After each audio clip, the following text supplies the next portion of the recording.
When Belle Boyd grew up in the South, girls were supposed to be ladylike, demure and quiet.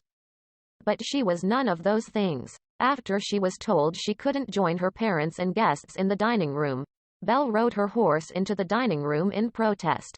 Belle attended a fancy boarding school to learn how to be a well-rounded young lady. Instead of taming her rebellious ways, she became even more mischievous, even carving her name into a window. The Civil War broke out when she was in her teens. She was fiercely loyal to the South, and wanted to do her part to help the Confederacy. Belle attended parties and flirted with the Union soldiers, and uncovered info about their upcoming missions. She then sent messages to the Confederate soldiers in a variety of clever ways.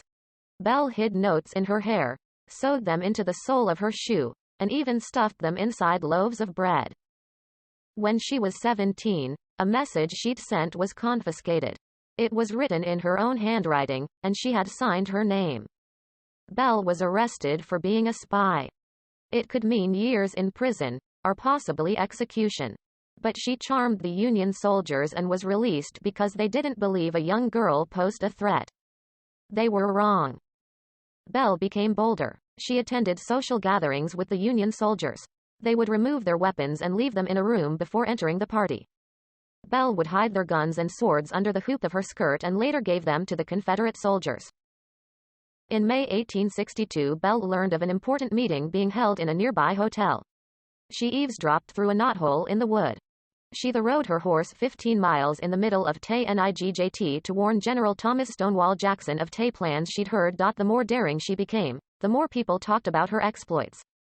Newspaper articles were written about the Siren of Shenandoah. Belle was arrested and released several times, usually after charming her guards. After the war, Belle needed a new outlet for the skills she had learned as a spy, and found the perfect one. She became an actress. Belle also wrote about her experiences and gave lectures in a show called The Perils of Being a Spy. This allowed her to relieve her acting adventures, sharing them with others. Belle's courage and cleverness were always underestimated, and that's what made her so successful. She proved that woman could be bold and daring, over and over again.